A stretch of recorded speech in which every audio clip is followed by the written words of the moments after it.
검찰 측이 내놨던 증인, 당시 보건소장이었는데 이 지사가 자신의 인생이 걸렸다고 하면서 치열한 설전을 벌인 것으로 전해졌습니다. 장혜찬 평론가님, 이 공판 과정에서 증인이 어떤 이야기를 했길래 이 지사가 그렇게 격한 반응을 냈다고 하나요? 기본적으로 검찰 측에서 이재명 네. 지사의 증인 우선 이렇게 신문하면서요. 그러면서 또 이렇게 실제로 네. 노트북을 사용할 수 있는지 이런 것을 확인하려는 정황에 대해서도 이재명 지사가 매우 불쾌함을 토로했고요. 아, 그 막내 동생에게 네, 그렇습니다. 검찰이 그렇게 가혹하게 했다 이거죠? 네, 거기서부터 사실은 좀 감정이 많이 격양돼 있었던 상태로 저는 판단을 하고 있고 네. 추가적으로 당시 이제 성남시 보건소장 같은 경우가 네. 이재명 지사의 강압이 있었다. 부당한 외압 때문에 강제 입원 지시를 하지 않으면 네. 뭐 사표를 쓰게 하겠다는 등 굉장히 많은 스트레스를 주겠다고 진술하고 있었잖아요. 그랬죠. 여기에 대해서 이재명 지사가 계속해서 말을 하면서 정확하게 기억을 해달라. 이 부분은 내 인생에 걸린 문제다. 이런 발언을 했다고 합니다. 네. 사실상 법정에서 이 증인과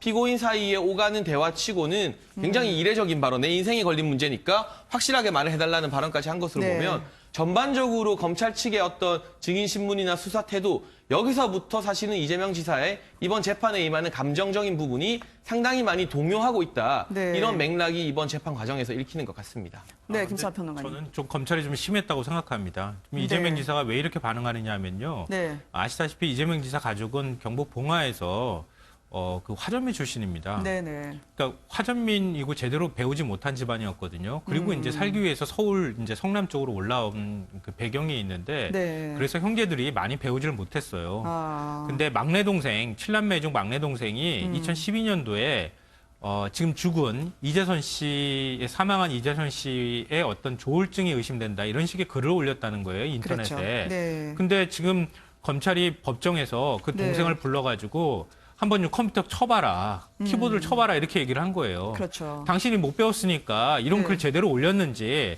남이 누가 써준 거 아니냐. 남이 써준 거 아니냐. 이걸 증명하기 위해서 그런 일을 했다는 겁니다. 그러니까 그러지 않아도 배우지도 못했고 또 환경미화원으로 생활했던 동생을 불러다 놓고 그런 네. 식으로 키보드 쳐보라고 하는 게 맞느냐. 이건 가족의 어떤 어려웠던 그 시절을 네. 좀 모욕하는 것이다. 이렇게 얘기를 하고 있는 것이고요. 네. 또 검찰 수사 과정에서도 어머니가 까막눈이 아니냐 이런 얘기까지 했다는 얘기가 있습니다. 네. 그러니까 검찰이 그렇게까지 굳이 한 사람의 가족사를 이렇게 폄훼하듯이 이런 식으로 네. 조사를 하고 상처를 주는 방식으로 했을 필요까지가 있겠느냐. 이런 부분에서 이재명 지사가 좀 분노한 거 아닌가 싶습니다. 네. 우리 가족의 치열한 삶의 흔적을 조롱하지 말아달라라고 이야기했다는 이 지사인데요. 과거 자신의 어린 시절 그리고 가족에 대해서 이야기한 부분이 있었습니다. 그 발언을 좀 들어보시고요. 이야기를 이어가도록 하겠습니다. 민족을 위해 떳떳하게 포옹을 묵묵히 지켜오신 장한 어머니이십니다. 몸이 연로하셔서 이렇게 포옹하고 어머님은 깡통 곳으로 실내로 같이 이동해 주시겠습니다. 바로 이곳은 12살부터 어머니 손을 잡고 학교 대신 공장에 출근했던 빈민 소년 노동자의 옛 어릴 적 일터입니다. 나는 빈민 소년 노동자였다고 얘기했던 이 지사였습니다. 이 대선 때부터 계속 이런 주장을 거듭했었죠. 안쓰러운 과거임에는 맞습니다. 슬픈 가족사도 맞는데 어쨌든 혐의는 검찰 그리고 법정에서 냉정하게 다뤄줘야겠죠. 어제 증인 같은 경우에는 해외로 나가신 상황에서도 계속 3번씩이나 전화를 해서 자신을 압박했다고 했는데 반전이 일어났습니다. 오후에 이 증인이 진술을 번복을 했다면서요. 네, 그러니까 보건소장이죠. 그러니까 네. 계속 뭐 그동안에도 이제 그 언론 보도를 통해서 이제 많이 알려진 내용이긴 한데요. 그러니까 이 보건소장에게 상당히 이제 심리적인 압박을 가했다는 거죠. 조금 전에 말씀하셨다시피 네. 해외 출장 가기 전에도 전화를 하고 가서도 네. 3차례나 전화하고 거기에 대해서 본인이 뚜렷하게 뭐 원한 대로 해주겠다라고 얘기를 하지 않으니까 당신 보건소장 맞냐라고 추궁도 하고 뭐 네. 이제 그랬다라는 거예요.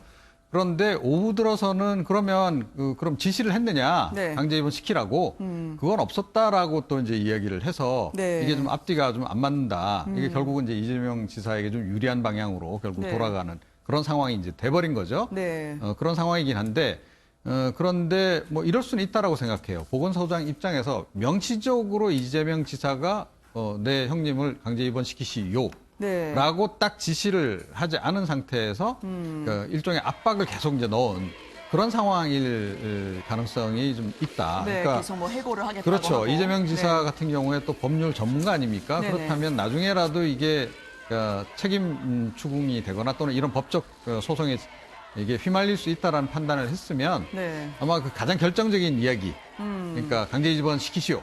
네. 이런 지시는 실제로는 안 했을 가능성도 없잖아 있다 이렇게 생각합니다. 네.